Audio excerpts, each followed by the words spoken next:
हाथ जोड़ के हम परमात्मा का ध्यान करेंगे।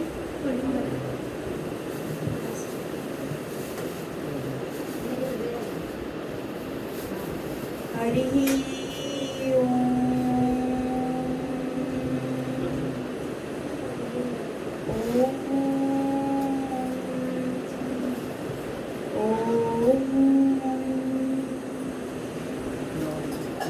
नमः परमहंसा स्वादितचरणकमलचिन्मकरन्दाय भक्तजनमानसनिवासाय श्रीरामचन्द्राय ध्येयं सदा परिभवत्नमभीष्टदोहं तीर्थास्पदं शिवविरञ्चिनुतं शरण्यं प्रीत्यार्तिहं प्रणतपालभवाब्धिपूतं वन्दे महापुरुषते चरणारविन्दं वन्दे महापुरुषते चरणारविन्दं वंशी विभूषितकरान् नवनीरदाभा पीताम्बरादरुणबिम्बफलाधरोष्टा पूर्णेन्दुसुन्दरमुखात् अरविन्दनेत्रा कृष्णात् परं किमपि तत्त्वमहं न जाने कृष्णात् परं किमपि तत्त्वमहं न जाने। नारायणं नमस्कृत्य नरं चैव नरोत्तमं देवीं सरस्वतीं व्यासं ततो जयमुदीरयेत्। सीतानाथसमारम्भ्यां श्रीरामानन्दाय मध्यमाम् अस्मदाचार्यपर्यन्तां वन्दे गुरुपरम्परा वन्दे गुरुपरम्परा वन्दे गुरुपरम्परा।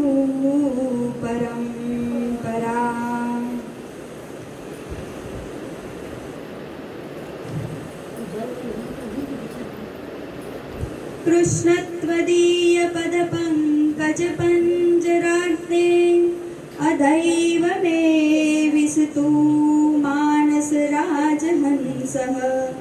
प्राणप्रयाणसमये कफवातपित्ते कण्ठावरोधो विदो स्मरणं कुतस्ते।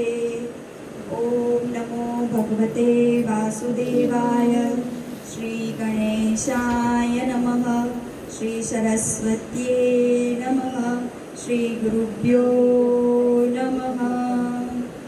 सच्चिदानन्दरूपाय विश्वोत्पत्त्यादिहेतवे तापत्रयविनाशाय श्रीकृष्णाय वयं नमः।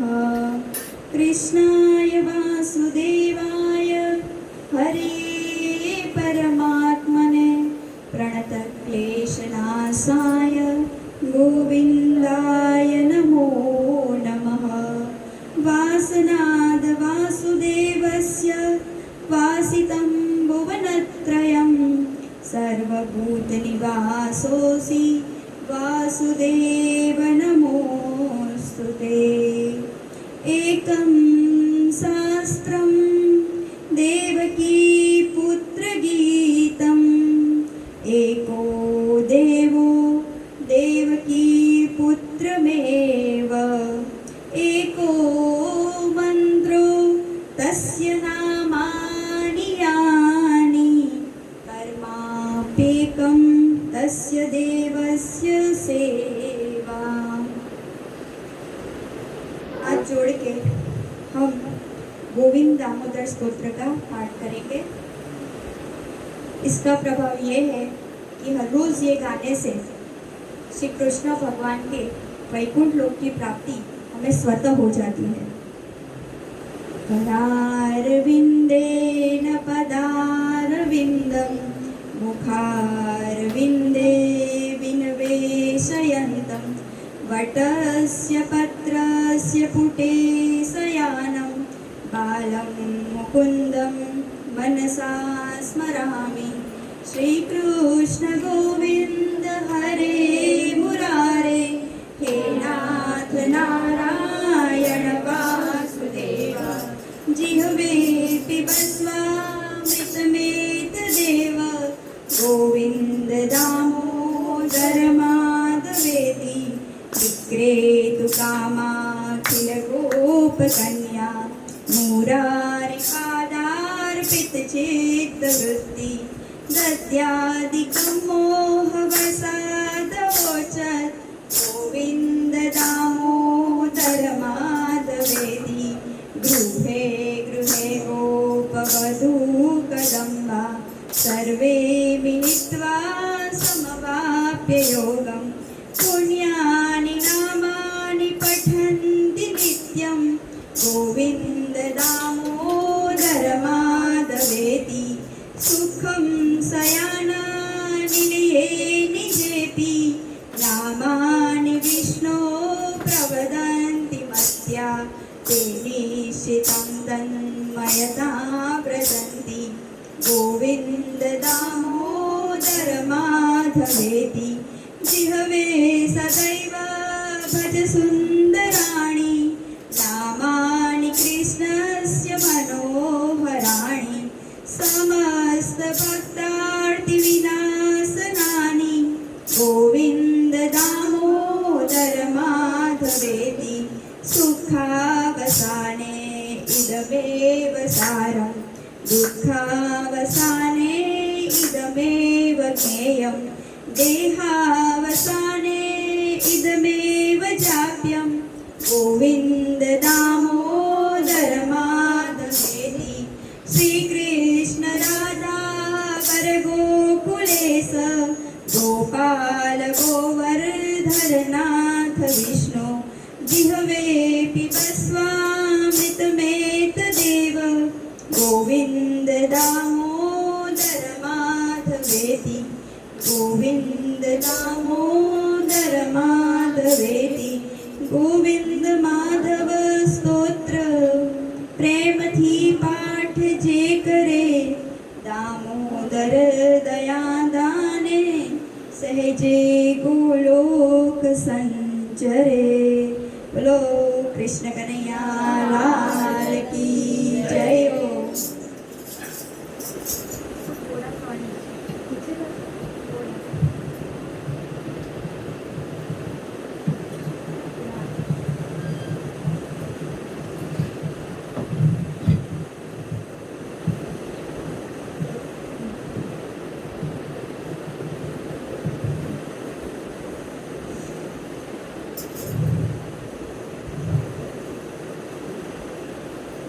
भगवान की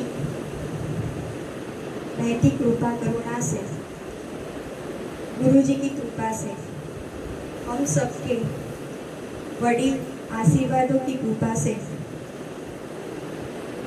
और भगवत कृपा से ये संयोग बना है कि श्रावण महीने में और इस शुभ अवसर में हम यहाँ अति पवित्र ग्रंथ, जिसके सुनने मात्र से मानव जीवन का परम लक्ष्य भक्ति, ज्ञान, वैराग्य और मोक्ष की प्राप्ति होती है, ऐसे भगवान के प्रिय ग्रंथ को श्रवण करने के लिए यहाँ उपस्थित हुए हैं।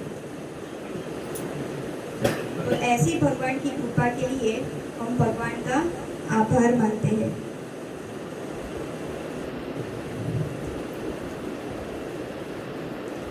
सच्चिदानंद रूपाय विश्वोत्पत्त्यादि हेतवे, तापत्रय विनाशाय श्री कृष्णाय वयं नमः।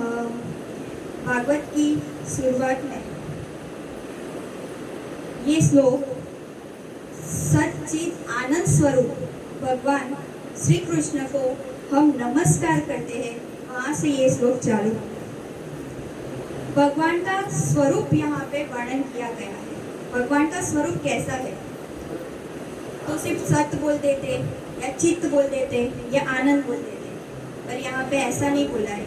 भगवान का स्वरूप कैसा दिखाया है? सत्य, चित्त और आनंद के स्वरूप, यानी कि जो सत्य है।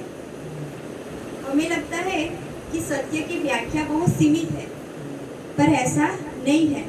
सत्य क्या है?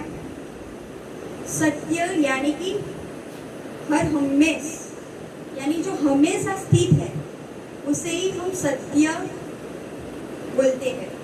हमेशा सत्य, हमेशा स्थित है, इसका मीनिंग क्या है? तो जो पहले भी था, आज भी है, और जब हम नहीं होंगे तब भी वो रहेगा। तो परमात्मा का स्वरूप कैसा है?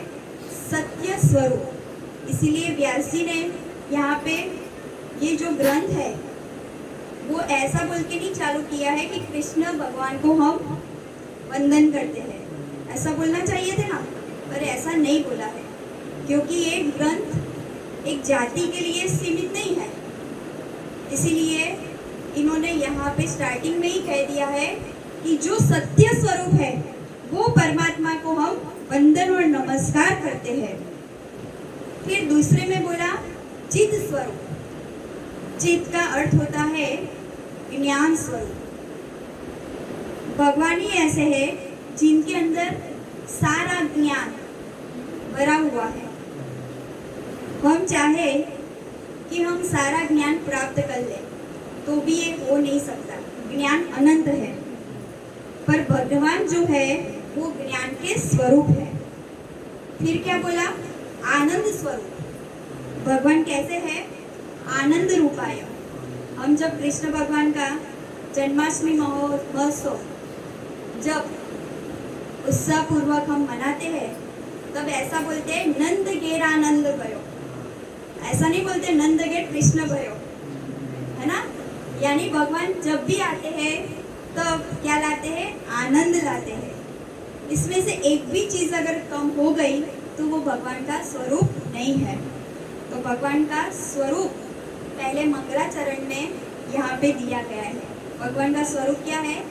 सच्चिदानंद रूपाय, जो सत स्वरूप है, जो चिद यानी कि ज्ञान स्वरूप है, और जो आनंद स्वरूप है।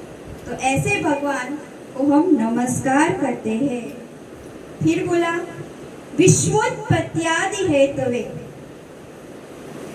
जो जगत की उत्पत्ति करते हैं, स्थिति करते हैं और विनाश के हेतु तथा तापत्रय विनाशाय। यहाँ पे क्या बोला? जो जगत की उत्पत्ति भी करते हैं। भगवान ने जब संकल्प किया, उसी संकल्प मात्र से सृष्टि का सर्जन हो गया, तो उत्पत्ति भी हो गई, फिर उसका पालन भी भगवान ही करते हैं। हम सोचते हैं कि हम सब घर चला रहे हैं, पर ऐसा है नहीं। हम सबके नाथ कौन है? जगन्नाथ। जगन्नाथ की वजह से ये संसार चल रहा है, तो पालक भी वही है। विनाश के हेतु भी वही है। जब पृथ्वी पे भार बढ़ जाता है, अधर्म बढ़ जाता है, तो वही भगवान काल के स्वरूप में आके सबका संहार कर लेते हैं। तापत्रय विनाशाय, तथा जीव जब भी जन्म लेता है उसके साथ ही उसको 3 प्रकार के दुख से अनिवार्य जुलझाना पड़ता है। कौन से 3 प्रकार के ताप है यानी दुख है? एक तो आध्यात्मिक दुख, यानी कि जब तक हमने उस परम सत्य परमात्मा की प्राप्ति नहीं की, तब तक पुनरपि जननम पुनरपि मरणम पुनरपि जननी जठरे शयनम, बार बार जन्म मृत्यु का चक्कर चलता ही रहेगा। तो ये है आध्यात्मिक दुख। दूसरा आदि दैविक। आदि दैविक जन्म लेने के बाद ही कोई ना कोई पीड़ा सताती रहती है, यानी हमने कोई बाधा रखी, वो बाधा हम भूल गए। तो भगवान जितने करुणामय है, तो देवता इतने इजीली हमें छोड़ दे वैसे तो नहीं है। तो अगर ऐसे दोष में हम पढ़ते हैं तो आदि दैविक दोष। दूसरा, जन्म लेने के साथ ही हम ऋण से बंधे होते हैं। पितृ ऋण, देव ऋण, ऋषि ऋण, ये सारे प्रकार के ऋण जिससे हमें छूटना होता है, तो वो क्या है? आदि दैविक। फिर है आदि भौतिक दुख। आदि भौतिक यानी कि किसी का बंगला देख के हमें ऐसा होता है कि हमारे पास ये नहीं है, किसी का अच्छा चीज देख के हमें ऐसा होता है कि हमारे पास भी ये होना चाहिए। तो ये कौन सा दुख है? आदि भौतिक दुख। तो ये तीनों प्रकार के तापों का जो नाश करते हैं, वो भगवान को हम नमस्कार करते हैं। तो ये तीनों ताप से छुटकारा पाने के लिए हमें क्या करना चाहिए? भगवान की शरण ग्रहण करनी चाहिए।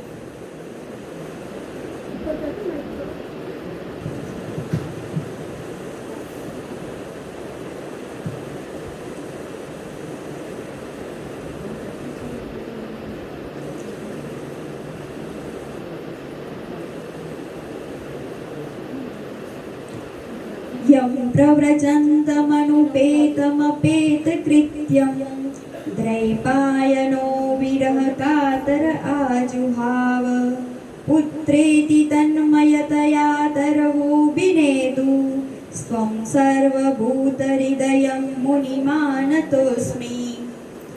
यहाँ पे दूसरा वंदन किया गया है सुखदेव जी को। जिस समय श्री सुखदेव जी का यज्ञोपवीत संस्कार भी नहीं हुआ था, यानी ब्राह्मण को ब्राह्मणत्व जो प्राप्त होता है उसके लिए यज्ञोपवीत संस्कार जरूरी है। पर क्या बोल रहे हैं? जिस टाइम पे वो यज्ञोपवीत संस्कार भी नहीं हुआ था तथा लौकिक वैदिक कर्मों के अनुष्ठान अवसर भी नहीं आया था, तभी उन्होंने अकेले ही संन्यास लेने के लिए घर से जाते देखकर उनके पिता व्यास जी विरह से कातर होकर पुकारने लगे, बेटा बेटा तुम कहाँ जा रहे हो? उस समय वृक्षों ने तन्मय होकर श्री सुखदेव जी की ओर से उत्तर दिया, ऐसे सर्वभूत हृदय स्वरूप श्री सुखदेव मुनि को हम नमस्कार करते हैं। बोलो सुखदेव जी की जय हो। व्यास जी के पुत्र है सुखदेव जी। जब व्यास जी को लगा कि अब मैंने ये भागवत महापुराण की रचना तो कर ली, 4 श्लोक से उन्होंने 18,000 श्लोक लिखे, तो इतना विस्तृत भागवत महापुराण बनाया। तो ये महापुराण कोई सत शिष्य के हाथ में जाए और वो इसको संसार के लोगों तक पहुंचाएगा। तो इसी कारण उन्होंने तपस्या करके शंकर भगवान का जब आह्वान किया, तब साक्षात शंकर के स्वरूप सुखदेव जी ने ही व्यास जी के यहाँ जन्म लिया और व्यास जी ने सुखदेव जी को पढ़ाया। तो ऐसे सुखदेव मुनि को हम नमस्कार करते हैं। नैमिषे सुतमासिना मविद्या महामतिं कथामृत रसास्वाद कुशलः सौनको ब्रवीत। अब ध्यान से सुनना। एक बार भगवत कथा अमृत रसास्वादन करने में कुशल मुनिवर सौनक जी ने नैमिषारण्य क्षेत्र में विराजमान महामती सूत जी को नमस्कार करके उनसे पूछा। किसने पूछा? सौनक जी ने। किससे पूछा? तो सूत जी से पूछा। कहाँ पूछा? तो नैमिषारण्य में पूछा। सौनक जी बोले, सूत जी आपका ज्ञान अज्ञान अंधकार को नष्ट करने के लिए करोड़ों सूर्य के समान है। सूत जी का ज्ञान कैसा है? करोड़ों सूर्य के समान है। आप हमारे कानों के लिए रसायन अमृत स्वरूप सारगर्भित कथा कहिए। भक्ति, ज्ञान और वैराग्य से प्राप्त होने वाले महान विवेक की वृद्धि किस प्रकार होती है तथा वैष्णव लोग किस तरह इस माया मोह से अपना पीछा छुड़ाते हैं। क्या पूछा कि भक्ति, ज्ञान और वैराग्य तीनों प्राप्त हो ऐसी हमें कथा सुनाए। ये प्रश्न कौन पूछ रहा है? सौनक जी। किससे पूछ रहे हैं? सुत जी से पूछ रहे हैं। इस घोर कलिकाल में जीव प्रायः आसुरी स्वभाव के हो गए हैं। विविध क्लेशों आक्रांत इन जीवों के शुद्ध बनाने का सर्वश्रेष्ठ उपाय क्या है? हम जानते हैं कि अभी कलयुग चल रहा है और कलयुग में जितने भी सतयुग, द्वापर, त्रेता युग में दोष नहीं थे वो सारे कलयुग में आ गए हैं। तो सारे जीव क्लेशों यानी कि दुखों से पीड़ित है। तो ये जीव की शुद्धि कैसे होगी?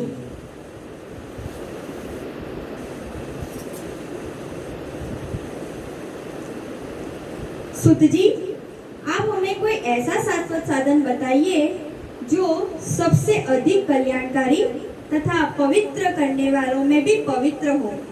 क्या पूछा कि कोई ऐसा साधन बताओ हमें जो कल्याणकारी तथा पवित्र करने वालों में भी पवित्र हो, ऐसा साधन हमें बताइए तथा जो भगवान श्री कृष्ण की प्राप्ति करा दे।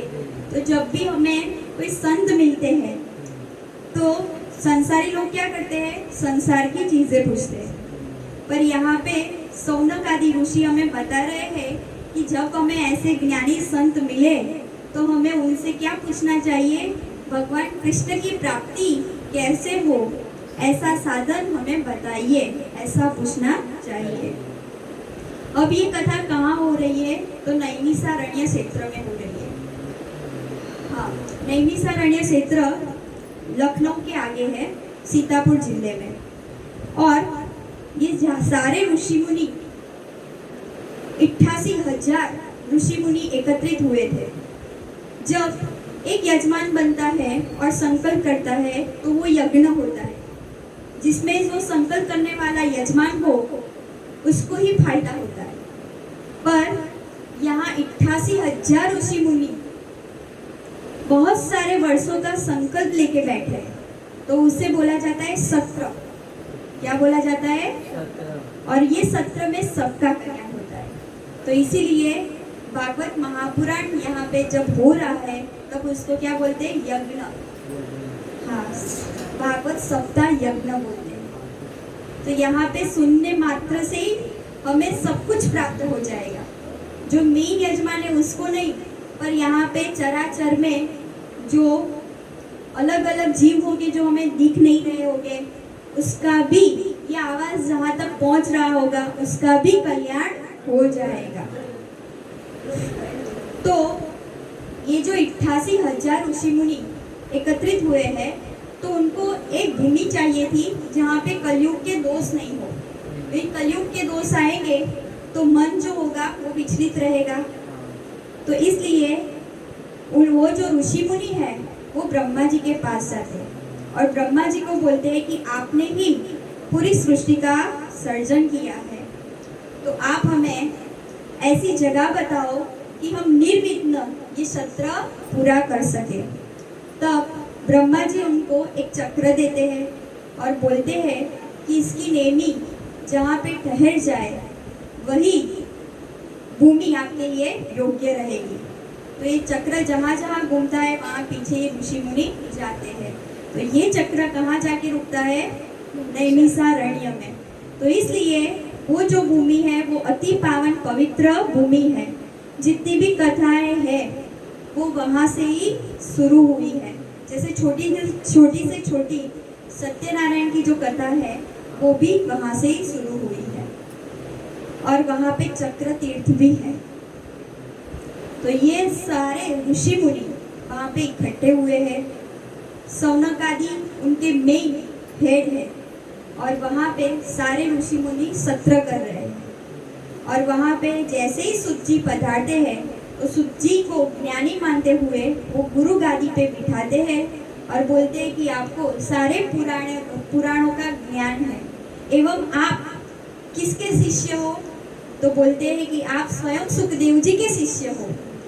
तो हमें पता है कि आपके जैसा ज्ञानी कोई नहीं है, इसलिए कृपा करके हमें ऐसी भागवत कथा सुनाओ, ऐसी कथा सुनाओ जिससे भगवान श्री कृष्ण की प्राप्ति हमें हो सके। फिर बोलते हैं, चिंतामणिर्लोक सुखम सुरद्रुह स्वर्ग संपदम प्रयच्छन्ति गुरु प्रीतो वैकुंठ योगी दुर्लभम। आपने नाम सुना होगा चिंतामणि का। चिंतामणि वो मणि है कि हमारा जो भी चिंतन हो वो लौकिक चीजें हमें उससे मिल सकती है। उससे भी ऊपर है कौन? कल्प वृक्ष जो स्वर्ग में है, वो भी हमें सारी संपत्ति दे सकता है। परंतु ये दोनों चीज ऐसी है कि सब कुछ दे सकती है पर एक चीज नहीं दे सकती। क्या? कि भगवान का धाम और भगवान। तो अगर हमें भगवान चाहिए तो हमें किसकी शरण में जाना चाहिए? गुरुदेव। गुरु बिना ज्ञान न उपजे, गुरु बिना मले न भेद, गुरु बिना संशय न टड़े, जय जय श्री गुरुदेव। परंतु गुरुदेव अगर प्रसन्न हो जाए तो हमें ये चिंतामणि भी नहीं दे सकता। स्वर्ग का जो कल्प वृक्ष है वो भी हमें नहीं दे सकता। ऐसी योगी दुर्लभ नित्य वैकुंठ धाम हमें गुरुदेव दे देते हैं। बोलो सदगुरु भगवान की जय हो। छोटा सा गुरु जी का हम भजन गा देते हैं।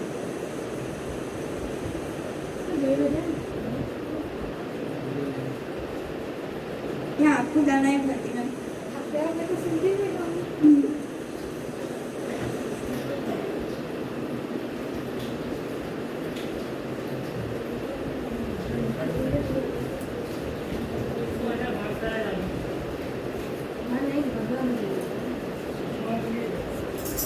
बोलो सदगुरु भगवान की जय।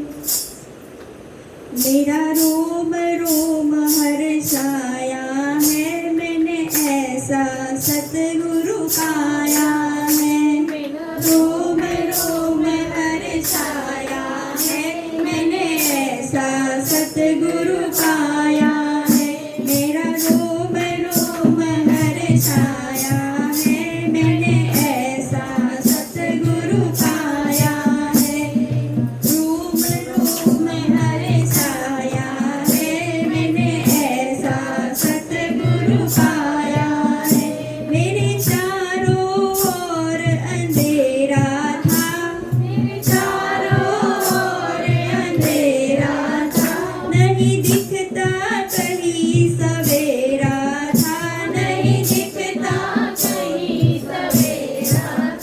तूने ज्ञान का दीप जलाया है, मैंने ऐसा सतगुरु पाया है। तूने ज्ञान का दीप जलाया है, मैंने ऐसा सतगुरु पाया है। मेरी नाव भंवर में डूब रही, मेरी नाव भंवर में डूब रही। पतवार पकड़ता कोई नहीं, पतवार पकड़ता कोई नहीं। तूने भव से मुझको पार लगाया, ऐसा सतगुरु पाया है। मैंने भव से मुझको पार लगाया, मैंने ऐसा सतगुरु पाया है। अपनों ने मुझे ठुकराया है, अपनों ने मुझे ठुकराया है। गैरों ने दिया सहारा ना, गैरों ने दिया सहारा ना।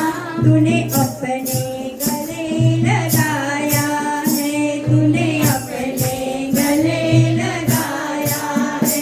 मेरा रोम रोम हर्षाया है, मैंने ऐसा सतगुरु पाया है।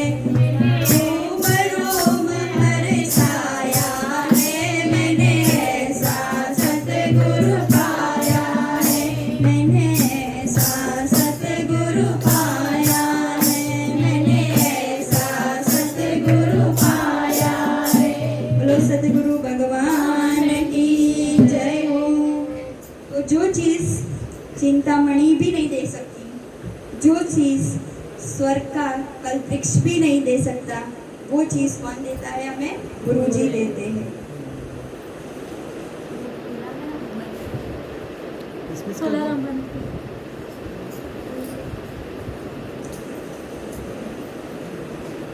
सुध जी कहते हैं, सौनक जी, तुम्हारे हृदय में भगवान का प्रेम है, इसलिए मैं विचार कर तुम्हें संपूर्ण सिद्धांतों का निष्कर्ष सुनाता हूँ। तो जो सद्गुरु होते हैं वो हमारे कर्म नहीं देखते, कर्म देखे बिना हमें जो सार की चीज होती है वो हमें दे देते हैं, जो जन्म मृत्यु के भय का नाश कर देता है, जो भक्ति के प्रवाह को बढ़ाता है और भगवान श्री कृष्ण की प्रसन्नता का प्रदान कारक है। और ऐसा साधन मैं आपको बतलाता हूँ।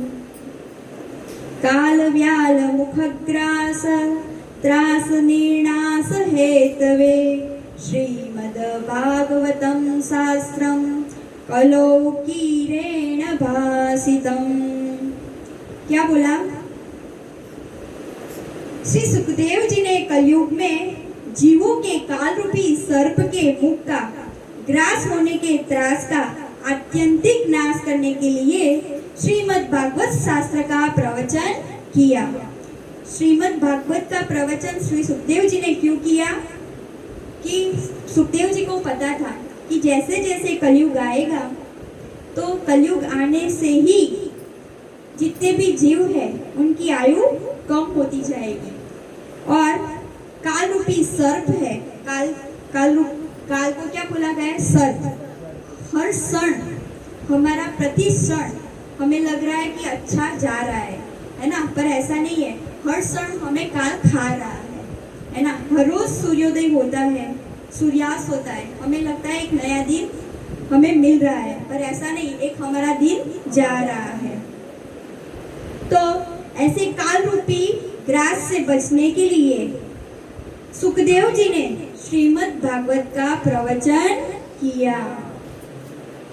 जब सुखदेव जी ने राजा परीक्षित को यह कथा सुनाने के लिए सभा में विराजमान हुए, तब देवता लोग उनके पास अमृत का कलश लेके आए। परीक्षिते कथां वक्तुं सभायां संस्थिते सुखे सुधा कुंभ गृहीत्वैव देवास्तत्र समागन। देखो ये भागवत कथा कैसी है? देवानाम अपि दुर्लभ, देवताओं को भी अति दुर्लभ है। कि जब सुखदेव जी किसको कथा सुना रहे हैं? परीक्षित राजा को। परीक्षित राजा के उद्धार के लिए सुखदेव जी वहां पे आए थे। तो उसी वक्त पे क्या हुआ? देव लोग उनके पास आ गए, क्योंकि देवताओं को पता था कि सुखदेव जी का मृत्यु 7 दिन में होने वाला है। तो देवता लोग वहां पे अमृत का कलश लेके आ गए, क्योंकि स्वर्ग का अमृत पीते अमरत्व प्राप्त हो जाता है और देवता लोग अपना काम बनाने में बड़े कुशल होते हैं। और यहाँ भी सबने सुखदेव मुनि को नमस्कार करते बोला, देवता लोग बोल रहे हैं, आप यह अमृत लेकर बदले में हमें क्या दान दीजिए? कथा अमृत दे दीजिए। तो बोलो, अमृत जो स्वर्ग का है वो जैसा तैसा नहीं है। अमृत के लिए भगवान को कितने स्वरूप लेने पड़े? 4 अवतार लिए भगवान ने, तब जाके अमृत निकला। पहले तो कच्छप स्वरूप है ना, फिर मोहिनी स्वरूप, फिर भगवान के और दूसरे 2 स्वरूप बीच में हुए और फिर जाके अमृत निकला था। तो अमृत जैसी तैसी चीज नहीं है, पर उसको भी अति तुच्छ गिनते हैं। कौन? देवता लोग। और कथा अमृत इससे भी बढ़ के है। तो आज हम बड़े भाग्यशाली हैं कि हमें ये कथा रूपी अमृत सुनने को मिल रहा है। तो भगवान की कृपा हम बना रहे हैं यहाँ पे। इस प्रकार परस्पर विनिमय यानी कि अदला बदली कर लेते हैं। और ऐसा होने पर क्या होगा? राजा परीक्षित अमृत का पान करें और हम सब श्रीमद् भागवत अमृत का पान करें। इस संसार में कहाँ काज और कहाँ महामूल्य मणि तथा कहाँ सुधा और कहाँ कथा। श्री सुखदेव जी ने यह सोचकर उस समय देवताओं की हंसी उड़ा दी। श्री सुखदेव जी क्या बोल रहे हैं? क्व सुधा क्व कथा लोके क्व काचः क्व मणिर्महान् ब्रह्मरातो विचार्ये वै तदा देवांजहासः। बोले कि आप कथा अमृत को लेकर हमें कांच पकड़ा रहे हो। यानी सुखदेव जी ने जो अमृत था उसको किसके तुल्य बताया? कांच के तुल्य। और उनकी हंसी उड़ा दी और देवताओं को वहां से भगा दिया। उन्हें भक्ति शून्य जान के कथा अमृत का दान नहीं किया। इस प्रकार यह श्रीमद् भागवत की कथा देवताओं को भी दुर्लभ है। तो ऐसा क्यों किया? देवता कैसे बनते हैं? जब बहुत सारे पुण्य हमारे हो जाते हैं, संचय हो जाते हैं, तब जाके कोई देवता बनता है ना। पर देवताओं को अहंकार था कि हम नीचे सबके साथ नहीं बैठेंगे और सबके साथ बैठ के कथा नहीं सुनेंगे। और सुना कौन रहा था? सुखदेव जी। वहाँ पे बड़े बड़े ऋषि मुनि भी आके बैठ रहे थे, तो भी उनको ऐसा था कि हम बीच में बैठ के नहीं सुनेंगे, हम तो स्वर्ग में जाएंगे और वहाँ सुनेंगे और अकेले सुनेंगे। तो ऐसी जिसकी इच्छा होती है वो सुखदेव जी जैसे गुरु जो होते वो मानते नहीं है, इसलिए देवताओं को वहां से भगा दिया।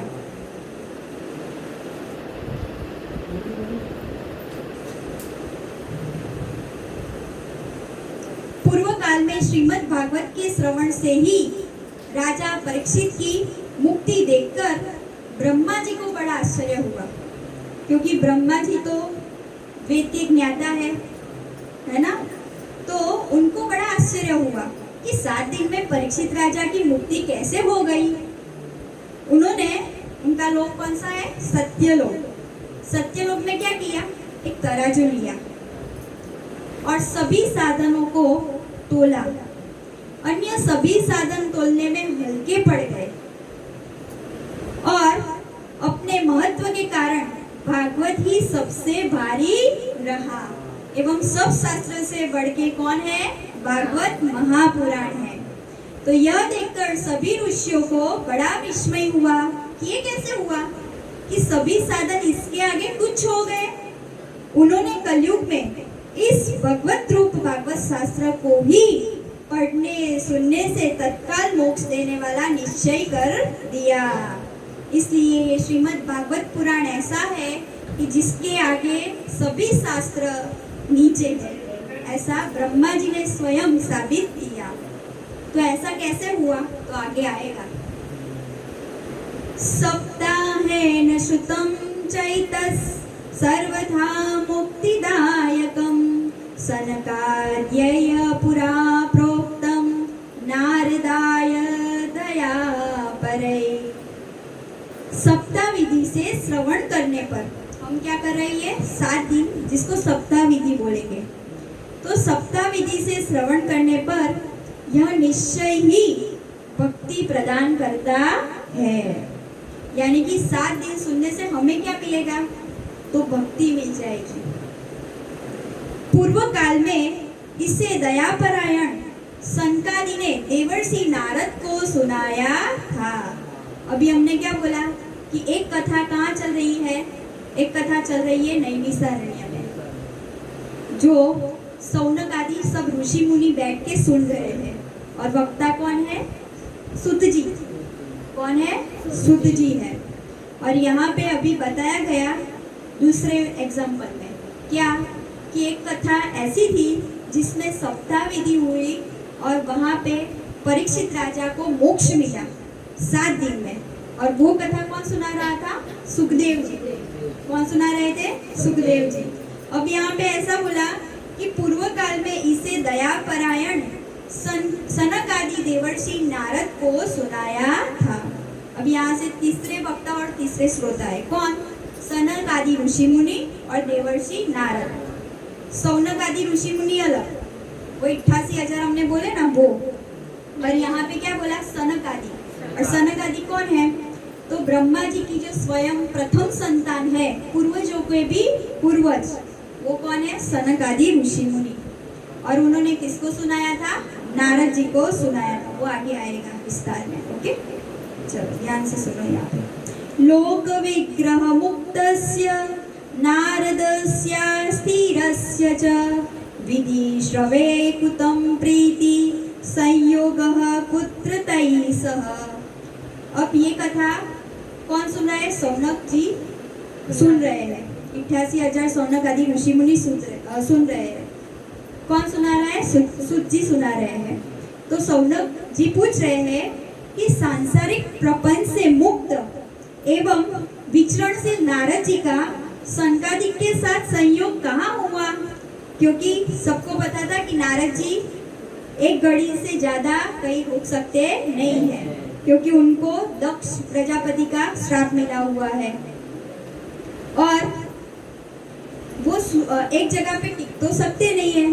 तो उन्होंने वो कथा एक जगह पे बैठ के कैसे सुनी, और ऐसा क्या हुआ कि उनको सुनना पड़ा, और ये भी बताओ कि ऐसा संयोग कैसे हुआ।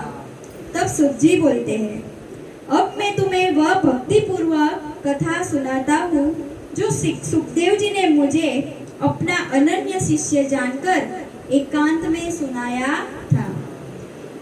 जब सुखदेव जी कथा कर रहे थे ना, तो सब थे, पर जो सुत जी थे ना, उनको आगे बिठाया कि आप यहाँ पे बैठो।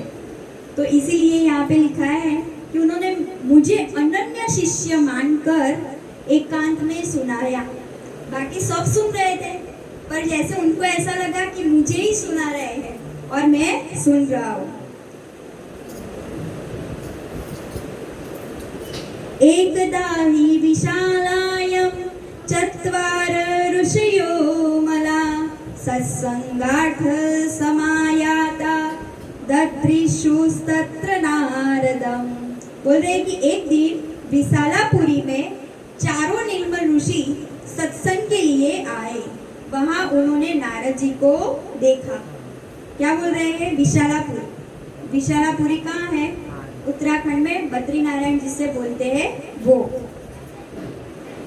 वहां पे वो सत्संग की इच्छा से आए हुए थे, और वहां उन्होंने किसको देखा, नारद जी को देखा।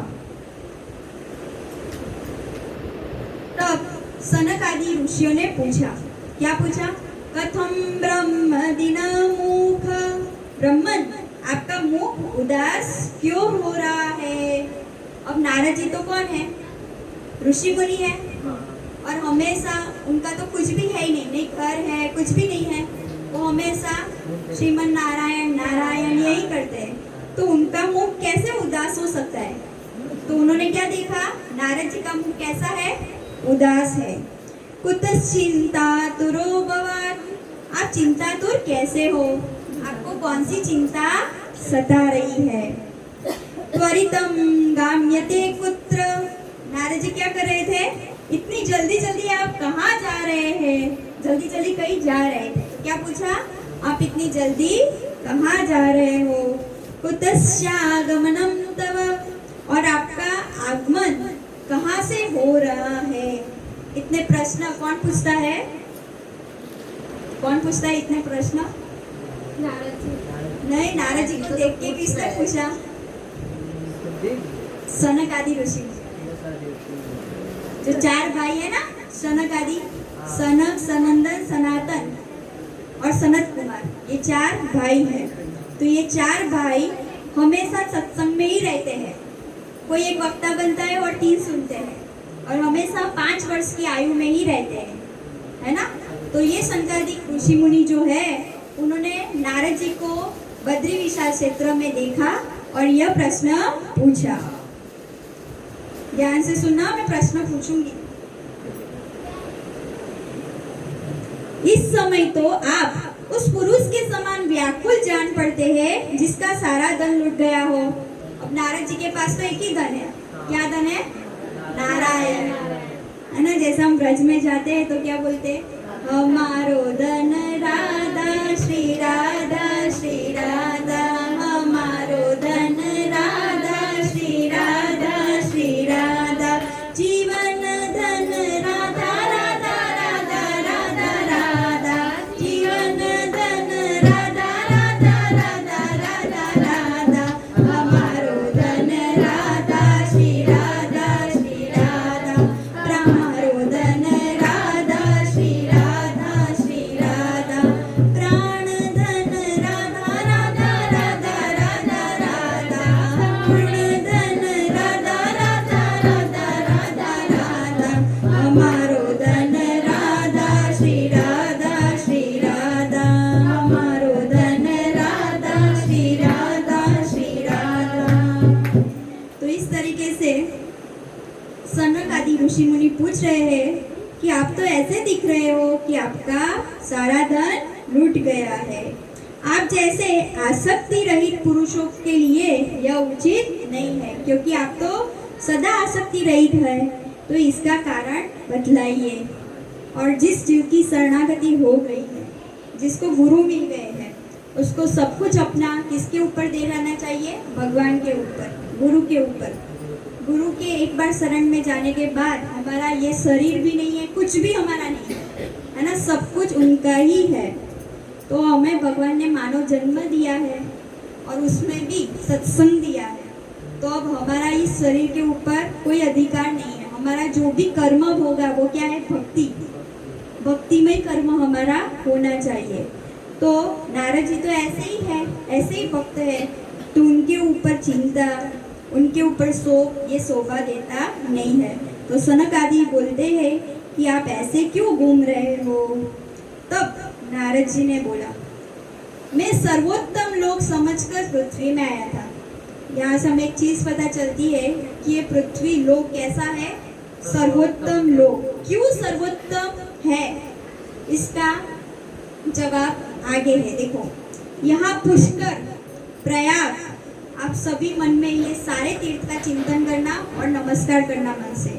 यहाँ पुष्कर, प्रयाग, काशी, गोदावरी, नासिक, हरिद्वार, कुरुक्षेत्र, श्रीरंग और सेतुवन आदि कई तीर्थों में मैं इधर उधर विचरता रहा, किंतु मुझे कहीं पे भी मन को संतोष देने वाली शांति नहीं मिली। सारे तीर्थ को घूम के आया पर उनको मन का संतोष नहीं मिला। क्यों नहीं मिला? आगे जवाब में बोल रहे हैं कि इस समय अधर्म के सहायक कलयुग ने सारी पृथ्वी को पीड़ित करके रखा है। तो कहीं पे भी उनको धर्म मिला नहीं। धर्म क्या है? तो जो वेदों में बोला गया है वही धर्म है, पर यहाँ पे वो धर्म दिखाई देता नहीं है। सतयुग में जो धर्म था वो सत्यपरायण था, त्रेता में तप परायण था। जब त्रेता गया तो तप गया। द्वापर आया, द्वापर में शौच परायण था। शौच यानी कि बाहर और अंदर की शुद्धि, पवित्रता। अभी हमें बाहर से तो लोग स्वच्छ देखने को मिलेंगे, पर सबके मन में पाप मिलेगा। तो जैसे ही कलयुग आया तो बाहर की अंदर की पवित्रता गई। अब कलयुग में एक ही चीज बची है, क्या? दया और दान। पर नारद जी बता रहे हैं कि मुझे ये चारों में से कुछ भी नहीं दिखा। अभी दया थोड़ी थोड़ी बाकी है, पर जैसे ही कलयुग का एंड आएगा दया धीरे धीरे चली जाएगी। सत्यम नास्ति तपः शौचम दया दानम न विद्यते उदरम बरीणो जीवा वरकाः कूटभाषिणम। क्या बोला? कि सब कुछ चला गया है, बेचारे जीव केवल अपना पेट पालने में लगे हुए हैं कि कैसे पैसे मिले और हमारे मौज शौक पूरे हो। फिर बोला ये सारे कलयुग के लक्षण हैं कि सारे लोग कैसे हो गए हैं? असत्यभाषी,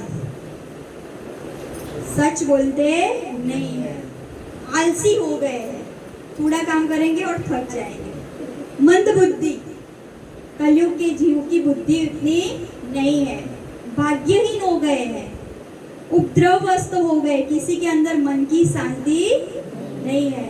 पहले के लोग 10-10 हजार साल तक तपस्या करते थे। हम थोड़ी देर के लिए एक जगह पे शांति से टिक नहीं सकते, तो सारे उपद्रवग्रस्त हो गए हैं। जो साधु संत कहे जाते हैं, अब साधु संतों के पास है कि वहाँ पे तो मुझे शांति मिलेगी, वहाँ पे सत्संग मिलेगा, तो वे पूरे कैसे हो गए? पाखंडी हो गए हैं। कबीरदास जी ने बोला है कि जैसे जैसे कलयुग आगे बढ़ेगा 100 कोस पे दिया चलेगा, यानी कोई ज्ञानी मिलेगा नहीं। बाहर से सब दिखावा करने वाले हो गए।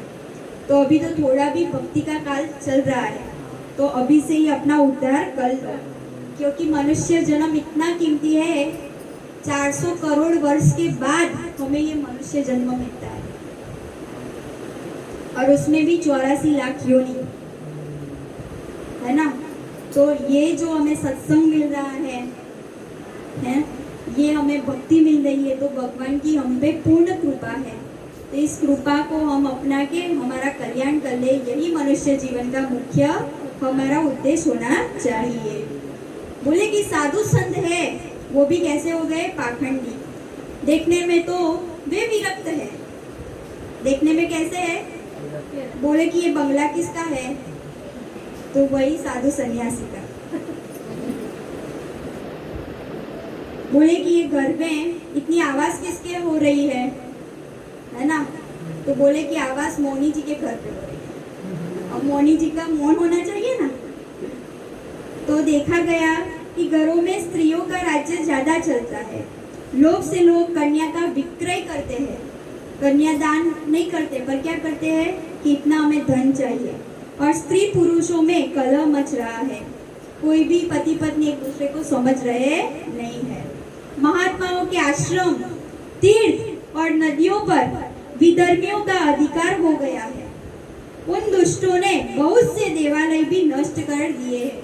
हमने देखा मुगल साम्राज्य आया था तो हमें वैष्णव तिलक भी नहीं लगाया जा रहा था। वैष्णव तिलक देखते ही वो लोग मार डालते थे। तो इस समय यहाँ न कोई योगी है, न कोई सिद्ध है, न कोई ज्ञानी है, और न सत्कर्म करने वाले ही है। सारे साधन इस समय कलिरूप दावानल ने जलाकर क्या कर दिए हैं?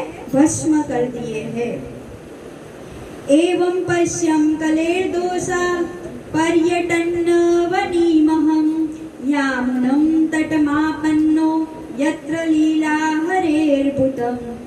तो ये सारे तीर्थाटन करते करते नारद जी ने यह सोचा कि एक जगह ऐसी है जहाँ पे भगवान का सत्संग भी मिलेगा मुझे और मन की शांति भी मिलेगी।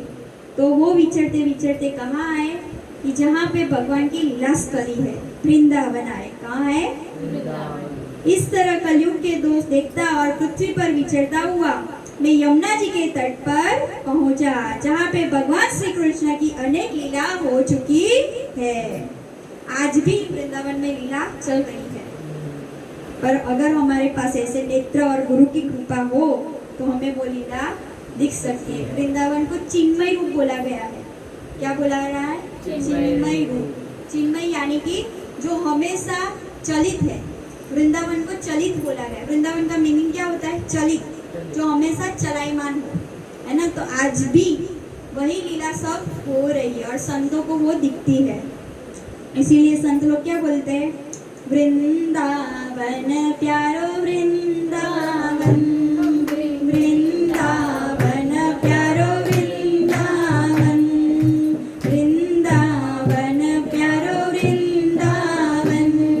जिनकी कृपा से यह रस प्रगट्यो हो रही जय जयकार। जिनकी कृपा से यह रस प्रगट्यो हो रही जय जयकार।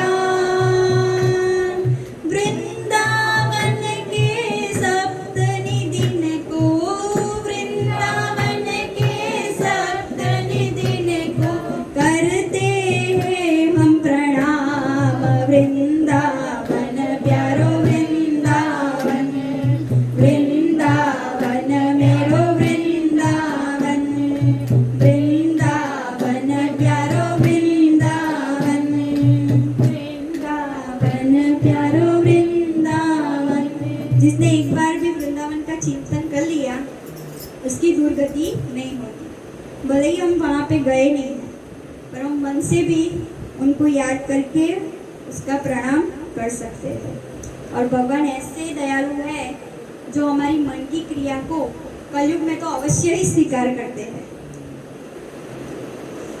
मुनिवरों सुनिए, वहां मैंने एक बड़ा आश्चर्य देखा। अब नारद जी कहाँ आए हैं? वृंदावन में। वहां पे भी उन्होंने क्या देखा? आश्चर्य देखा। तो क्या आश्चर्य देखा?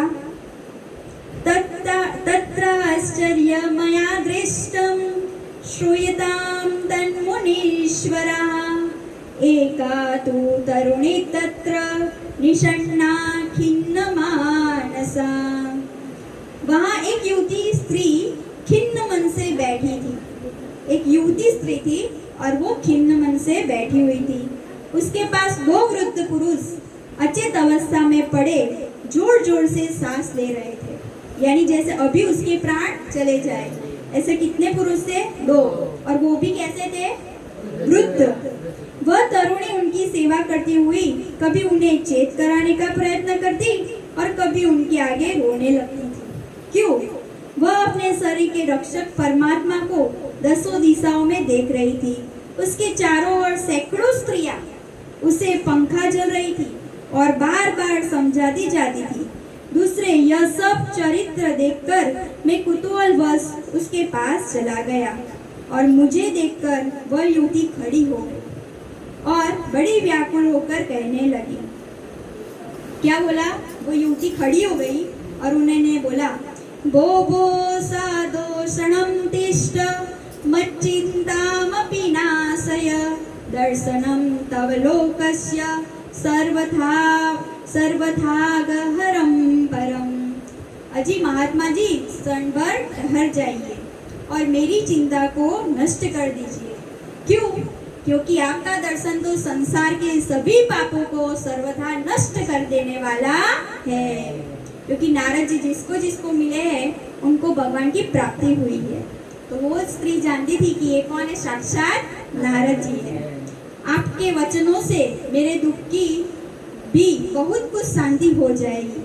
मनुष्य का जब बड़ा भाग्य होता है तभी आपके दर्शन होते हैं। तब नारद जी ने पूछा, देवी तुम कौन हो और ये दो पुरुष कौन है और ये सारी सैकड़ों जो देवियां है वो कौन है? तो युवती ने क्या बोला? अहं भक्तिरिति ख्याता इमो मे तनयो मतो ज्ञान वैराग्य नामानो काल योगेन जर्जरो। क्या बोला? मेरा नाम भक्ति है। ये ज्ञान और वैराग्य दोनों कौन है? मेरे पुत्र। पर वो कैसे थे? वृद्ध। समय के फेर से ही ये क्या हो गए हैं? जर्जर हो गए हैं। अब भक्ति उनका वृत्तांत सुना रही है कि मैं द्रविड़ देश में उत्पन्न हुई। भक्ति का जन्म कहाँ हुआ? द्रविड़ देश में। कर्नाटक में बढ़ी, कई महाराष्ट्र में मैं सम्मानित हुई, परंतु जब गुर्जर देश में आई तो मुझको बुढ़ापे ने घेर दिया। गुजरात में ऐसा था कि पहले किसी के हाथ में माला देखते थे तो भी उसकी उड़ाते थे। तो गुजरात में भक्ति आके जीर्ण हो गई। पर जब नरसिंह मेहता आए तब से उन्होंने आकर भक्ति की जागृति की और उनके आने से भक्ति यहाँ बढ़ी। वहाँ घोर कलयुग के प्रभाव से पाखंडियों ने मुझे अंग भंग कर दिया। चिरकाल तक यह अवस्था रहने के कारण मैं अपने पुत्रों के साथ दुर्बल और निस्तेज हो गई। भक्ति भी निस्तेज हो गई थी। अब जब से मैं वृंदावन आई तब से पुनः परम सुंदरी रूपवती नवयुवती हो गई हूँ। पर उनके जो दो पुत्र हैं वो कैसे हैं? अभी भी जर्जर अवस्था में है। तब नारद जी ने कहा,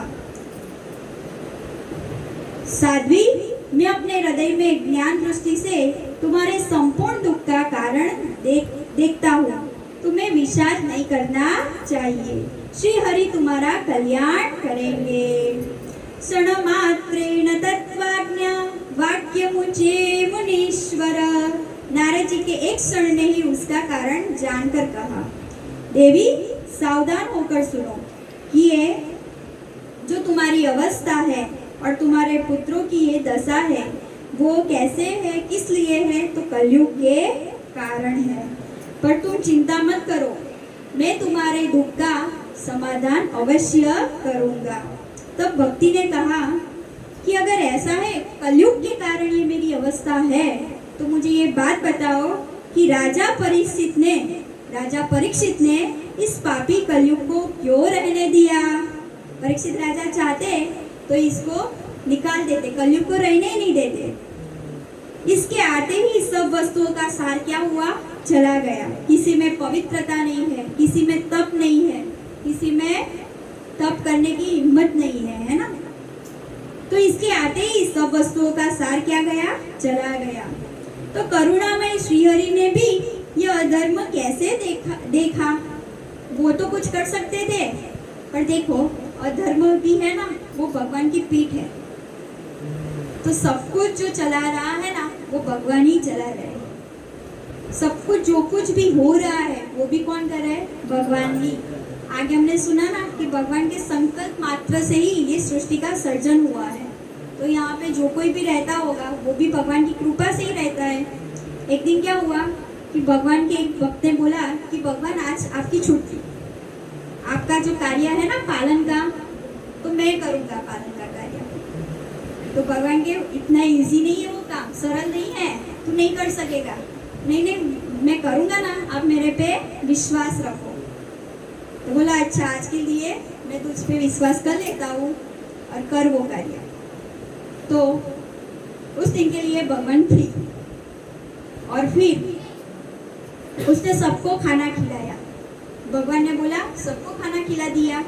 तो बोले हाँ, मैंने तो सबको खाना खिला दिया, आपका कार्य मैंने अच्छे से निभाया। तो बोले सबको नहीं खिलाया तूने, इतने लोग रह गए। बोले ये लोग को थोड़ी खाना देना था, ये लोग तो पापी है और वो तो आपके बारे में ही बुरा बोल रहे हैं, तो उनको थोड़ी खाना देना था। भगवान ने बोला ऐसा मैं देखने जाता ना तो पृथ्वी पे 50% लोग भूखे मरते हैं, तो इसलिए सबको खाना देना है। देखो सबको जल मिल रहा है, सबको वायु मिल रही है ना, जितनी भी प्रकृति की 5 चीजें हैं वो सबको मिल रही है। तो ये भगवान की कृपा है। तो अधर्म भी जो बढ़ रहा है वो भगवान की कृपा से ही बढ़ रहा है। तो हमें किसी में दोष देखना नहीं है, हमें क्या करना है वो देखना है, क्योंकि ये सारा कलयुग का धर्म है। तब बोला कि ऐसा है तो कलयुग को रहने क्यों दिया परीक्षित राजा ने। तब नारद जी ने उत्तर दिया कि कलयुग में सब दोष तो है, तप नहीं है, सत्य नहीं है, शौच नहीं है, पर एक गुण ऐसा है जो कलयुग में इतना सरल है, जो करने से जो सतयुग, त्रेता और द्वापर में फल नहीं मिलता था वो कलयुग में मिल जाएगा। तो भक्ति ने पूछा क्या ऐसा है। तो नारद जी बताते हैं यत् फलम नास्ति तपसा, क्या बोला, जो फल तप से नहीं मिलता, योगेन समाधिना, योग एवं समाधि से भी नहीं मिलता। अब योग कितना मुश्किल है करना, उसके अष्टांग योग है, आसन को जीतना, प्राणायाम करना, आहार प्रत्याहार, शौच, फिर पवित्रता, शौच ही पवित्रता है ना, और फिर ध्यान धारणा समाधि लगती है। तो ये अष्टांग योग के बाद समाधि लगती है। तो बोल रहे हैं कि जो तपस्या से फल नहीं मिलता, जो समाधि से नहीं फल मिलता, वही फल कलयुग में कैसे मिल जाता है। तत्फलम लभते सम्यक कलो के सब कीर्तनात्, वही फल कलयुग में सिर्फ कीर्तन से मिल जाता है। तो कलयुग महाराज की भी हमें जय बोलनी चाहिए, क्योंकि देवता ऋषि मुनि सब तरह से कलयुग में जन्म के लिए, क्योंकि कलयुग आएगा तो बहुत ही थोड़े से हमें भगवान की प्राप्ति हो जाएगी। तो बोलते हैं कि नाम स्मरण ही कलयुग का विशेष फल है, यानी नाम स्मरण कर लो तो तुरंत उद्धार हमारा हो जाएगा। तो कलयुग में क्या बोला है कि नाम का ही सहारा हमें ले लेना चाहिए, और नाम ही भवसागर से हमें पार करवाएगा। तो हम भी थोड़ी देर का कीर्तन कर लें।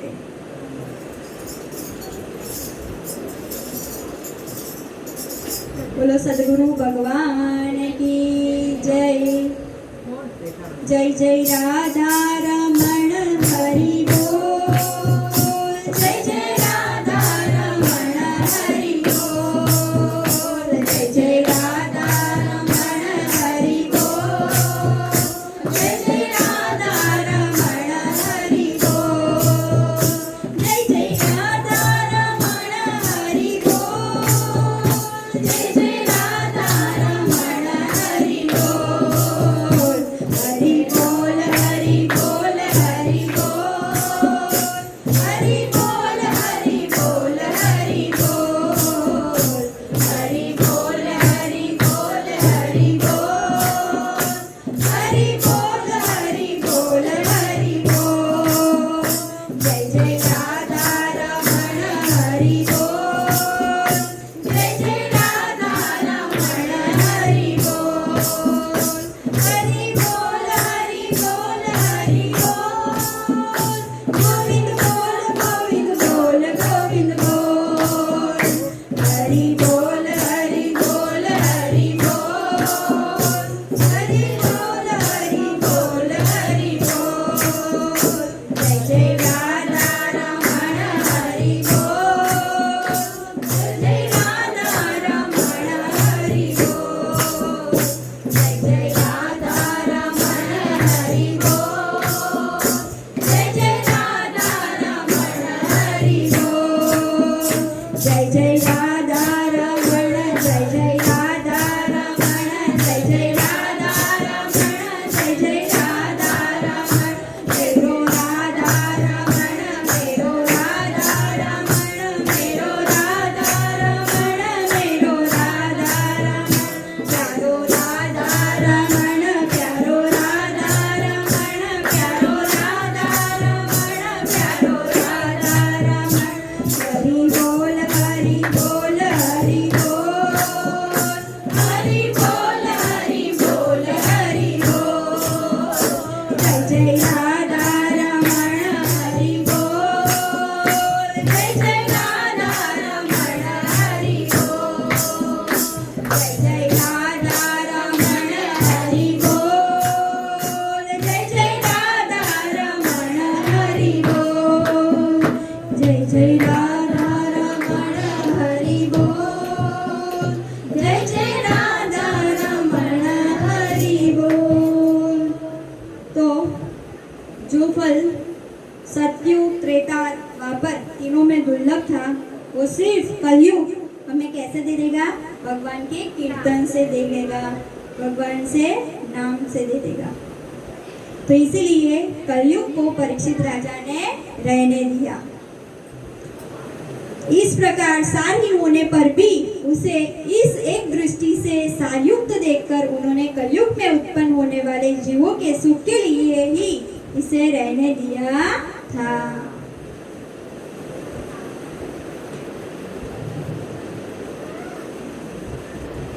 तब सुत जी कहते हैं, सौनक जी, इस प्रकार देवर्षि नारद के वचन सुनकर भक्ति को बड़ा आश्चर्य हुआ। फिर उसने जो कुछ कहा उसे सुनिए। अब भक्ति ने कहा, देवर्षि आप धन्य हो, मेरा बड़ा सौभाग्य है कि आपका समागम मुझे हुआ है। संसार में साधुओं का दर्शन ही समस्त सिद्धियों का परम कारण है।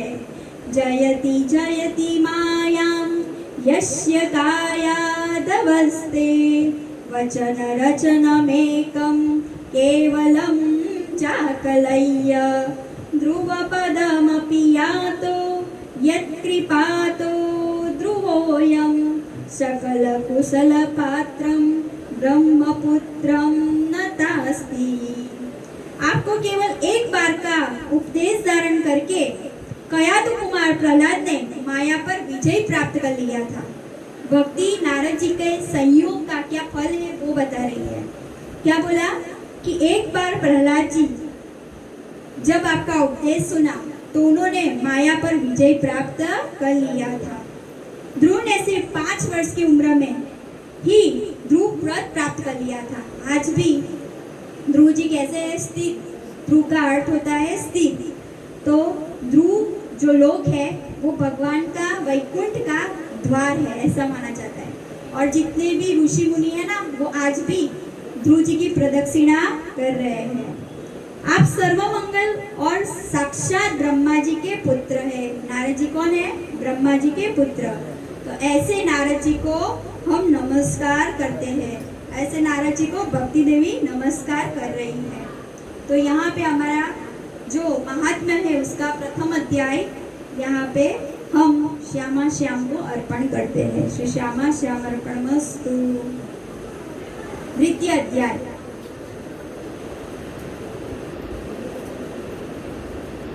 नारद जी बोल रहे हैं कि तुम चिंता मत करो। श्री कृष्ण श्री कृष्ण चले गए थोड़ी है, यहाँ पर ही है। भगवान श्री कृष्ण के चरण कमलों का तुम चिंतन करो।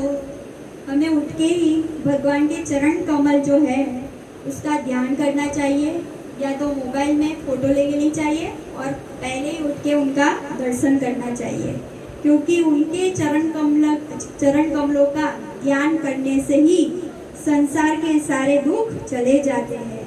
तो नारद जी ने भी भक्ति को यही उपदेश दिया कि आप भगवान के चरण कमलों का चिंतन करो। हम भी थोड़ी देर के लिए उनका चिंतन कर लेंगे। चरण तुम्हारे हृदय बसे, संतन का संग पाऊं, शोक अग्नि में मन ना व्यापे, आठ प्रहर गुण गाऊं, हरि चरण कमल मकरंद लोभित मनोन दिनो, मोहि आहि प्यासा, कृपा जल दे नानक सारंग को, होए जाते तेरे नाम वासा, मोहि आहि प्यासा तेरे नाम वासा। बोल रहे कि हमेशा आपके नाम में ही मैं प्यासा रहूं और ये मेरी तृप्ति कभी नहीं हो, ऐसी हम पे कृपा करो। जिन्होंने कौरवों के अत्याचार से द्रौपदी की रक्षा की थी, सबका साथ द्रौपदी का छूट गया था। कितने बलशाली उनके पति थे, तो भी कोई भी साथ देने नहीं आया था। और वो रजस्वला होते हुए भी भगवान ने उसके लिए वस्त्र अवतार लिया था। तो ऐसे श्याम सुंदर कहीं चले थोड़ी गए हैं, और गोप सुंदरियों का सनाथ उन्होंने ही किया था। जिसकी जैसी इच्छा थी भगवान ने उसको ऐसे तृप्त किया था। वे श्री कृष्ण कहीं चले थोड़ी गए हैं, फिर तो तुम भक्ति हो, और भक्ति भगवान को प्राणों से भी अधिक प्यारी है। तुम्हारे बुलाने पर तो भगवान कहाँ चले जाते हैं? बोल रहे नीचों के घर भी चले जाते हैं। सत्य, त्रेता और द्वापर में इन तीनों युगों में ज्ञान और वैराग्य से मुक्ति के साधन थे। यानी जिसके अंदर ज्ञान था, जिसके अंदर वैराग्य था, उसको ही मुक्ति मिलती थी। कब? जब सतयुग था, त्रेता था और द्वापर था। किंतु कलयुग में तो केवल भक्ति ही मोक्ष देने वाली है। तो हमें भगवान से प्रार्थना करनी है कि भगवान हमें भक्ति दो, और ऐसी भक्ति दो कि अनन्य भक्ति, जैसे मीराबाई की, मेरो तो गिरधर गोपाल दूसरों न कोई। तो वैसी आपके प्रति प्रेमा भक्ति दो और निष्काम भक्ति दो। यह सोचकर ही परमानंद चिन्मूर्ति ज्ञान स्वरूप श्री हरि ने अपने सत्य स्वरूप तुम्हें रचा था। बोले भगवान ने इसीलिए तुम्हें रचा था कि सब जीव तुम्हें प्राप्त करके कलयुग में अपना उद्धार कर सके। तो जब ऐसा हुआ तो आपने पूछा था कि मैं क्या करूं, तो भगवान ने आज्ञा दी थी, भक्ति को क्या आज्ञा दी कि तुम मेरे भक्तों का पोषण करो। क्या करने का बोला? मेरे भक्तों का पोषण करो। और तब श्री हरि ने तुमसे प्रसन्न होकर आपकी दासी किसको बनाया? मुक्ति को। यानी जो भक्ति करता है उसको भक्ति के लिए मुक्ति के लिए प्रार्थना करनी पड़ती नहीं है, क्योंकि भक्ति की दासी कौन है? मुक्ति है। तो मुक्ति ऑटोमेटिक ही मिल जाती है। तब तुम मुक्ति, ज्ञान और वैराग्य को साथ लेकर ये पृथ्वी पे आई थी। भक्ति के साथ क्या आता है? तो जब भक्ति हमारी पुष्ट होती है ना, तो ज्ञान भी साथ में आता है और वैराग्य भी सतत साथ में आ जाता है। और मुक्ति के लिए तो हमें प्रार्थना करनी ही नहीं है, क्योंकि अब भगवान तुम्हारी शरण में आए तो तुम चाहो तारो या तुम चाहो मारो। और सतयुग से द्वापर पर्यंत बड़े आनंद से तुम रही थी, पर कलयुग में तुम्हारी दासी जो मुक्ति थी वो पीड़ित हो गई। किससे पीड़ित हो गई? तो पाखंड से। पाखंड में भक्ति देखने के लिए मिलेगी, पर सच्ची भक्ति करने वाला कोई नहीं मिलेगा। यानी भक्ति कर तो सब रहे हैं, पर कैसे कर रहे? कोई ना कोई इच्छा से। यानी किसी के पास पुत्र नहीं है ना, तो उसने पुत्र के लिए संतान गोपाल अनुष्ठान करवाया, ब्राह्मणों को बिठाया, सब व्रत किए। अब जब उसको पुत्र हो गया तो पहले वो श्याम सुंदर की लल्ला की सेवा में लगता था, पर वो अब किसकी सेवा में लगेगा? जो उसका पुत्र बन के आया है उसकी सेवा में लग जाएगा। तो वहां पे भक्ति स्टॉप हो गई। पर हमें कैसी भक्ति करनी है? निरंतर, मन से कुछ और तन से कुछ और, ऐसी भक्ति नहीं करनी। तो मुक्ति पाखंड रूप से पीड़ित होकर कहाँ चली गई? वैकुंठ में चली गई। और कलयुग में इनकी उपेक्षा होने के कारण आपके जो दो पुत्र है, कौन? ज्ञान और वैराग्य, सब में भक्ति रही नहीं, इसलिए वो कैसे हो गए? वृद्धावस्था को प्राप्त हो गए। कली के समान कोई भी युग नहीं है। युग में मैं तुम्हें घर घर में प्रत्येक पुरुष के हृदय में स्थापित कर दूंगा। ये नारद जी ने वचन लिया है। इसलिए आज भी हमें जो कलयुग में भक्ति देखने को मिलती है वो किसकी कृपा है? नारद जी की कृपा है। तो नारद जी की हम वंदना करते हैं और उनको बोलते हैं कि आपका बहुत बहुत धन्यवाद कि आपकी वजह से हम और ये कलयुग के जीव भक्ति कर रहे हैं। और उन्होंने भक्ति को वचन दिया। क्या वचन दिया? कलिना सदृशम कोपि युगो नास्ति वरानने तस्मिन् स्वां स्थापयिष्यामि गेहे गेहे जने जने। घर घर में और हर एक व्यक्ति में तुम्हें स्थापित न कर दूं, तो क्या बोला? उनके बल पे नहीं बोला, उन्होंने पीछे क्या प्रोड्यूस किया कि अगर ऐसा न करूं तो मैं हरि का दास नहीं। और जो हरि का दास होता है वो कभी उदास होता नहीं है, क्योंकि उसके रक्षक स्वयं श्री कृष्ण होते हैं। जिनके हृदय में निरंतर प्रेम रूपिणी भक्ति निवास करती है, वे स्वतंत्रकरण पुरुष स्वप्न में भी यमराज को नहीं देखते हैं। बोलते कि जिसके हृदय में प्रेम स्वरूपिणी भक्ति है, तो यमराज ने उनके जो गण है उनको आदेश दे दिया है, यमदूतों को, कि जिस घर में भगवान की सेवा होती है, जो दिन में थोड़ी भी देर भगवान के सामने बैठकर भगवान के नामों का जप करता है, जो तुलसी का सिंचन करता है, जो वैष्णव तिलक धारण करता है, तुलसी माला धारण करता है, ऐसे वैष्णव के पास भूलकर भी तुम जाना नहीं। क्योंकि यमराज कौन है? यमराज स्वयं यमुना महारानी के भाई है ना। और वो भाई है तो कृष्ण भगवान उनके कौन हुए? नहीं, कृष्ण भगवान की पत्नी कौन है? यमुना महारानी। जीजा हो गए। हाँ, जीजा जी हो गए। तो जो भक्ति करता है वो भी उनका नीच परिकर हो गया ना, तो उनको लेने वो नहीं आते, उनके लिए स्वयं जीजा जी आते हैं। और बोला कि जिसके वहां पे भक्ति का निवास होता है, जिसके हृदय में भक्ति होती है, उन्हें प्रेत, पिशाच, राक्षस या दैत्य आदि स्पर्श करने में भी समर्थ नहीं हो सकते।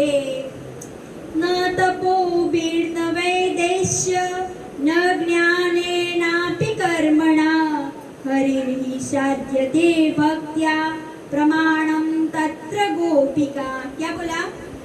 तप, वेदाध्ययन, वेदा अध्ययन, ज्ञान और कर्म आदि किसी भी साधन से भगवान वश में नहीं किए जा सकते। देखो, वेद स्वयं भगवान की वाणी है, भगवान की नासिका में से ही वेदों का प्रादुर्भाव हुआ है। ज्ञान, यज्ञ सब करने पर भी भगवान वश में किए जा सकते नहीं है। तो हमें क्वेश्चन हो सकता है कि तो भगवान वश में कैसे आ सकते हैं? तो यहाँ पे बोला गया है वो केवल भक्ति से ही वशीभूत हो जाते हैं। अहम भक्त पराधीन हूँ, भगवान ने क्या बोला है, मैं भक्त के अधीन हूँ। इसमें श्री गोपीजन प्रमाण है। गोपियाँ क्या करती थी, वो घर के सब काम करती थी, पर उनका चिंतन क्या होता था, भगवान, लक्ष्य उनका भगवान होते थे।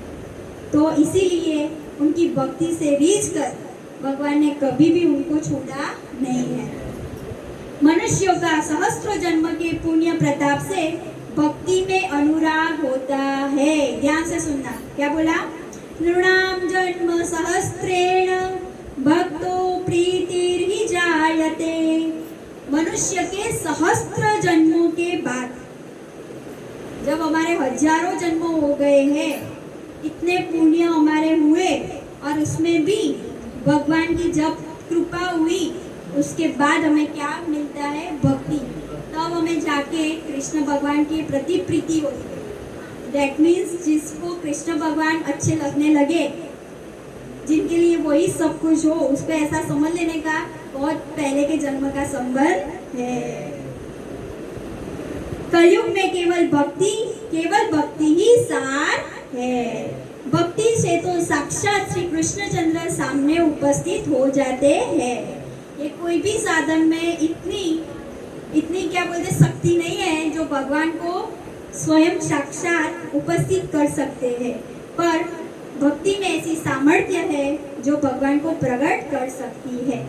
नरसिंह मेहता ने किया, प्रहलाद जी ने किया, और जैसे स्वरूप में चाहा ना वैसे स्वरूप में किया। जैसे प्रहलाद जी, तो हिरण्याक्ष ने जब पूछा कि ये खंबे में तेरे भगवान है, तो उन्होंने क्या बोला, हाँ है। तो भगवान को उसमें से भी प्रकट होना पड़ा, यानी मैं भक्त कहे तो बिक जाता, ये भगवान ने साबित कर दिया।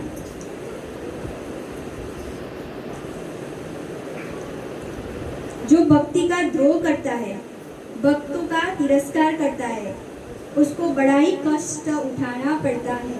जैसे हिरण्यकशिपु का दृष्टांत देखा हमने, ऐसे ही दुर्वासा ऋषि जो 11 करते ना, 11 का व्रत, वो अम्बरीश जी राजा कर रहे थे और बड़ी निष्ठा से कर रहे थे। तो उनकी परीक्षा लेने दुर्वासा ऋषि गए, तो जब सुदर्शन चक्र उनके पीछे भगवान ने छोड़ा था, अम्बरीश महाराज का राज्य जो चलाने के लिए भगवान ने सुदर्शन चक्र को बोला था, तो उनका राज्य कौन चला रहा था, सुदर्शन चक्र।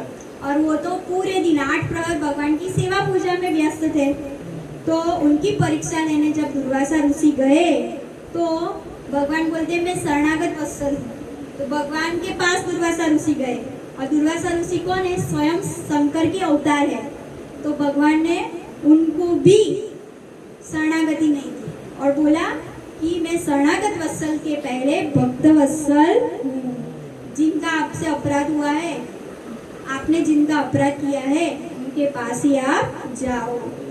तो ऐसा देखा गया है कि जो भक्तों का तिरस्कार करता है, उसको कष्ट उठाना पड़ता है। जब मीराबाई मेवाड़ में थी, तब तक मेवाड़ अच्छा रहा था, और मीराबाई जैसे ही वहाँ से चले गए, तुरंत वहाँ पे सब उपद्रव चालू हो गए।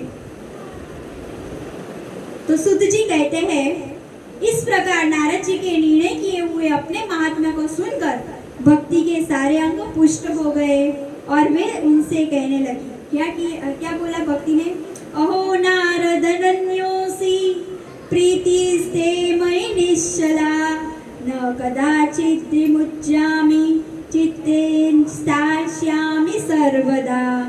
आप धन्य हो, आपकी मुझ में निश्चल प्रीति है, मैं सदा आपके हृदय में रहूंगी, कभी आपको छोड़कर जाऊंगी नहीं। साधु आप बड़े ही कृपालु हो, आपने क्षण भर में मेरा सारा दुख दूर किया। यही तो होता है संत का संग, सत्संग, है ना। जब भी सत्संग हमें मिलता है तो हमारे सारे दुख दूर हो जाते हैं। देखो दुख तो आने वाला है, क्योंकि ये शरीर का जब भी निर्माण हो गया, तो उसी टाइम पे हमारा प्रारब्ध निश्चय हो गया था कि सुख भी आएगा और दुख भी आएगा। पर दुख हमें दुख नहीं लगे, इसलिए हमें क्या करना चाहिए, सत्संग। तो जब ऐसा सत्संग हमें मिलता है तो हमारा दुख हमें दुख लगता नहीं है। सूत जी कहते हैं कि ऐसे वचन सुनकर नारद जी को करुणा आई और फिर उन्होंने क्या किया, देखो उन्होंने प्रयत्न किया। जो ज्ञान और वैराग्य निस्तेज पड़े हुए थे उनको जगाने के लिए प्रयत्न किए। उन्होंने बोला, ओ वैराग्य, ओ ज्ञान, जल्दी जग पड़ो। फिर उन्होंने क्या किया, उन्होंने वेद ध्वनि की, क्योंकि सर्वश्रेष्ठ वेद ध्वनि है। वेदांत घोष किया और बार बार जो भगवान की वाणी थी गीता पाठ करके उनको जगाया। पर वो जैसे तैसे बहुत जोर लगाकर उठे और फिर आलस करके फिर से जमाई लेके सो गए। यानी सब कुछ किया, जो भगवान की सर्वश्रेष्ठ वाणी थी, वेद घोष, वो करने के बाद, इतने प्रयत्न के बाद भी ज्ञान वैराग्य जगे नहीं। अहो निद्रा कथम याति वृद्धतम च महत्तरम चिंतयन्ति गोविंदम स्मारयामास भार्गव। इनकी यह नींद और इससे भी बढ़कर इनकी वृद्धावस्था कैसे दूर हो। सौनक जी इस प्रकार चिंता करते करते भगवान का स्मरण करने लगे। कौन? नारद जी। उसी समय आकाशवाणी हुई, क्योंकि जब संत चिंता में होते हैं तो स्वयं भगवान उनको सहारा देते हैं। खेद मत करो, तुम्हारा यह प्रयत्न निसंदेह सफल होगा। देवर्षि, इसके लिए तुम एक सत्कर्म करो। नारद जी ने बोला, अभी तक क्या कर रहा था? सत्कर्म तो कर रहा था, वेद घोष, गीता पाठ, ये सत्कर्म नहीं है? वही तो कर रहा था। वह कर्म तुम्हें संत शिरोमणि महानुभव बताएंगे। तब आकाशवाणी ने बोला कि सत्कर्म कौन सा होता है वो तुम्हें कौन बताएगा? संत शिरोमणि। उस सत्कर्म का अनुष्ठान करके ही क्षण में इनकी निंदा और वृद्धावस्था चली जाएगी। नारद जी ने बोला, आकाशवाणी ने भी गुप्त रूप में ही बताया